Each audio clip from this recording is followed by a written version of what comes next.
happy. But we've got a good relationship. I am enlisted. He's an officer. I say, listen, I don't think I can do that.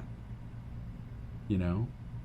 I said, you're a Catholic. How do you justify doing that? And he said, well, you have to realize that if they get across the border, they're probably going to cause a lot of people to die. Yeah. And our people. And that's part of our job, is to defend the country and defend our people. And I reconciled. Like, that moment, I had a moment of reconciliation. I kind of like, okay, I can kind of make sense of this. It's going to be hard, but I can do it. I didn't know there was another officer, hardcore West Point guy, who was in what's known as the vault, where we keep all the secret plans. This is the office space. They have the secret stuff in the other room. And he heard me. And he comes running in there, and he is blowing his top. He's talking about me going to prison and what's going to happen to me when I'm court-martialed, and he is just losing his mind. And he is what we call a butter bar, second lieutenant. He's barely out of, right. Barely out of ROTC. He comes running in, or I guess West Point, and I am scared. I am now at attention. I am just, fear is just gripping me. I'm thinking, oh my God, I really am going to get court-martialed. Everything I just said, is going to get me in a lot of trouble. And the captain, who is way shorter than this guy, just stands up, looks at him and said, Lieutenant, do you know where you are right now? He goes, yeah, I'm in S2, intelligence. He goes, do you know everything you hear in here is privileged information? And I just looked at the captain, and I thought I was going to cry, right? Which is something in the Army you try not to do. Right, sure. Like, you can do a lot. You can shit your pants, but you cannot cry in front of the other soldiers. Yeah. So I'm holding it together, and I'm looking at him, and I realize the other lieutenant, his partner, gets up, and he comes around, he puts his hand on my back, kind of discreetly, like, it's going to be okay, don't panic, and don't cry right now. He's like, don't do that. And he dresses him down. He tells him if he repeats anything he heard in here, he'd court-martial him. And I'm just thinking, this guy literally had my back, and I didn't know it. And when that ended, I was like, okay, well, let me be a little more careful when I talk to people. Yeah. But at the same time, I felt a little better about where I was and what I was doing. And we weren't at war. People were dying, but we weren't at war in the strictest sense. And so I was probably a really shitty soldier. I was a pretty shitty soldier. I wasn't ready to kill everybody I met. Well, I think that the Army functions because, and all the branches of the Army function because there's different people. There's people that work on different kinds of projects, people that have different sensitivities. There are the people who are like, okay, listen, we need you to murder some people. How do you feel about it? And they're like, cool. And they're like, sweet. We're going to send you off to do that right now. But then there's some people like your friend who was in intelligence. Like, his brain functioned to put ideas together. Like, he had that skill. You had other skills. You know what I mean? Like, everybody brings something, to the table. And I think that's why, we can chalk it up to like, well, they need people, so they're going to take whoever. But like, in a time of not intense war, they don't have to take everybody, you know what I mean? They do, maybe, but they're not going to put you somewhere like Germany, a place that actually needs help in any way. They'd probably stick you somewhere in some, 48 contiguous spot and just be like, hey, hang out here and we'll give you a call. Like, and then you just live there for forever, and you're even more conflicted about the word veteran because you're like, I lived in Illinois. Was that okay? And nothing happened, but that's why it's like, no, you didn't. You did what you needed to do. You had that. It seems like must have been a good experience for you. You got 2 years. You got some travel. You learned some stuff. I like that. That's I like this story a lot. It actually warms my heart.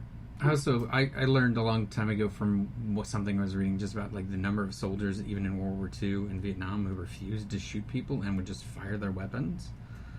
And it was just like, just shoot at the ground or whatever. Yeah, they'd shoot not at the person or whatever. And it's just like, yeah, I think that's a lot of us. I think a lot of us are like that. Because the first time I went hunting, I didn't want to shoot that deer. Like, I couldn't do it. Couldn't do it. I made up every excuse in the world. There's a leaf in the way, and it would have caused that bullet to diverge, and then I would have probably hurt it and just maimed it. So, yeah. Yeah, well, Definitely not. That's why people have the option to, Be in the arts. And that's why... or do whatever, really, to be in the arts. All right, well, bring it in. Army or arts? You have to pick right now. High school's over. Pick like one. Pick one. Imagine. Yeah, that would be messed up. It's funny. I'm teaching high school kids and middle school kids right now, and just to hear them sort of talk about life, and what they want to do. I want to be like, you can do 16 things. It's not like you have to do just the one. Yeah, because they're like, well, my career will be. I was like, yeah, well, you'll be that, and you'll be this, and you'll be this thing, and then later when that thing doesn't work out anymore, 3 of them were talking about wanting to work for NASA, and I was all like, oh, well, let's hope NASA's still a thing when you guys are adults, huh? I was like, what are you, 14? Yeah. Oh, okay. Well, good luck to you. Oh, Yeah. that's sad. Yeah. It's okay. They can still work for SpaceX. It's fine. NPR was talking about, just had a discussion of at what point do you discourage a person if their goals are unrealistic? And she was talking to a kid, and the kid was like, I want to be the first man to walk on the sun. She's like, well, there's 19 things wrong with that statement. The first one is, you're in juvie right now. So even if you could walk on the sun, you're not going to be the prime candidate. But you can't walk on the sun because it's a burning mass of hydrogen and whatnots. I would say one half would be let's go for the realistic, walking on the sun thing. Well, Right. no one will, but okay, let's explain to you the science of that. As far as the you're in juvie, you might not go far. You really don't know that. You don't know that, and also that sort of putting them down would be too much, I think, because if you're in juvie, you still have a possibility that in adulthood it's not going where it is. Maybe you're going to learn in your lesson here in this juvenile situation. Sure. But if somebody tells you, well, you're fucked. That's it. This is your life now. That's not. You don't want that. Not when you're No, you don't want 17. that. But I mean, oh well, I'm just exerting my opinion on this argument that we're sort of not having, but having. I'm just telling you my opinion because that's what America is. People saying their opinions out loud. agreed. I did, as a kid, have the wild idea to be a stand-up comedian. The wild idea. It was- Who'd you get it from? How'd that work out? So Fonzie on Happy Days had this Yes. guy show up who could out Fonz him. Okay. You might have heard of him. He's called Mork from Ork. And I saw that guy, and I went, "Oh crap! I want to do that. Yeah. Right? I want to be funny like that." And my mom and dad were like, "No, you're going to engineering school." Oh yeah. Yeah. So I got into high school for performing and visual arts in Houston, and I got into the engineering program at the High School for Engineering Professions. And I was like, look, I can go over here. I got in. I'm going to do... And they're like, no, you really don't have that choice. That's not your choice. Go do this. So I did. I went and I did what they told me to do, right? Yeah. Neither one of them graduated high school. They had no idea what art was. They had no idea what it would be like to have a life in the arts. So I did what they told me to do, and I went to the school and I worked my ass off, and I got into Princeton to study physics. And then And my mom goes, "This is Houston. Princeton's up in New Jersey." And I'm like, "Mom, I'm about to be an engineer. You don't have to tell me. I've studied. I got into Princeton, Mom. I know where the hell it is." Right? She goes, "That's too far away." Oh. And she pulls the plug on me a week before I graduate from high school.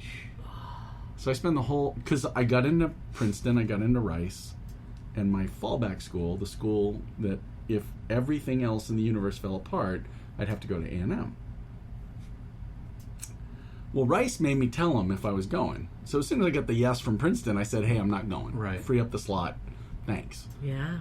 And then she told me I wasn't going, and she contacted Princeton and said he's not coming. So I'm like, well, shit, now I'm going to A&M. I didn't talk to her from that day forward until she showed up in my room in August. And she said, "When do you have to be at A&M?" And I had a job. I was working in a machine shop. I didn't care. I was like, I'm going to relegate myself to working in a machine shop the rest of my life, and that'll be fine. I'll build things. I'll learn machining. It'll be fine. And she's like, "Where's the letter from A&M?" And she gets it out, and she freaks out because I'm supposed to be there to start the first day of class the next Monday, and it's Wednesday. and the last possible day to register for school is the Friday. So she just explodes, and she goes and gets, and we show up on like Thursday or Friday, and I register for classes Friday.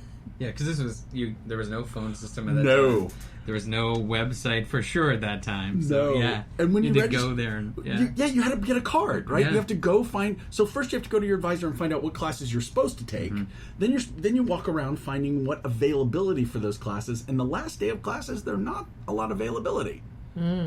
But there were women standing in the back of the room when I walked in, all about my age, and one of them followed me to each place getting similar classes to mine. Turned out they were exactly the same classes as mine. I had no idea what was happening. I mean, really, I'm not being an asshole. I didn't know, right? And she showed up in every one of my classes. And so we became friends, right? I'm like, hey, how did this work out? This is so weird, right? And later I would learn that she followed me to all the... Well, I hated this place. I didn't want to be friendly with anyone. This was not Princeton. This is the fallback, right? This is I did not want to be here. So the first week of classes, we go through, and like I'm still angry. And the next week of classes, we show up, and I think it's a Tuesday night lab where we have chemistry lab together. And I walk in, and of course I'm running 5 minutes late, and I walked in, and she's there, and she goes, hey, come be my lab partner. So I'm like, oh, I'll go sit with her and be her lab partner. It's about 5:30, 6 o'clock, maybe 6:30 at the latest. The sun starts to go down about an hour and a half into the class. And she comes unglued. Because it's a 3-hour class, so I guess it was 6:30 to 9:30, so it was going to be dark when we get out. She started panicking. She's like, will you walk me to my car when we get done? Because I'm really worried about getting raped. Now, my wife hates when I use that word. Rape? But that's what she said, right? But she was worried about going out at night, and, right, it's 1980, right? They're, okay, I'm not an asshole. Yes, of course I will. What kind of idiot would say no to that? Yes, I'm going to walk you to your class or your car. I got a thing. I can't. Right, yeah, right after this. I got to get on my bike and jet. I'm really sorry. I'll watch you from the door. Yeah, yeah. She gets up to get some chemicals a little while later, and the guy across from me gets up, and the woman across from me, she looks at me, and she says, hey, listen, after class, it's going to be dark. I'm really worried. Would you walk me to the bus stop? And at this point, I'm like, they don't have this in Princeton. This thing must be an epidemic here at A&M, but I bet this would not be happening in Princeton. I said, yes, of course. Of course I will walk you wherever you need to be after this, right? Like, of course. I'm not an idiot. So we go on about our day. Everything's fine. Class is starting to finish up. We're doing like the analysis part after you do all the chemical parts. And we're just writing at this point. And the TA comes over. And I went to an engineering prep school, so I am used to awkward people. And I feel, you know what I'm saying? Yes, right? But you know what I'm saying. I do. Right? Yes. They have no body awareness. Her breasts push into my back. And her chin lands on my shoulder. And I am thinking, oh, God, she's a science nerd, right? You know, right? This is what you say. And she says, oh, you're doing really well there. And I said, oh, thank you. You could do better, though. You know what you need? You need some mentoring. I said, cool, okay. Let's do some mentoring. She says, will you walk me to my car? I've seen this porn. And so, dude, I cut her off. Happening. I cut her off, right? Because the other two women are right here and they're listening. I'm like, of course, right? Because what do you say to this? Yes, of course. So class ends. The TA's there. The two women are there. They're all looking at me and looking at each other, and the TA doesn't miss a beat. She goes, what are you two waiting for? And they both start to talk at the same time, like a bad improv scene. Oh, we're waiting for Paul. Paul's going to walk me to the bus stop. And she goes, no. You walk her to her car. You give her a ride home or to the bus, whichever's easiest. I've got Paul. So I'm thinking, okay, well, this worked out for everybody. Everybody's safe. We're fine. I go down and get my bike. I walk her to her car. And, like, that's it, right? It's 9:30 at night. It's pitch black out here. I know they have rape on this campus, so I'm very, very uncomfortable at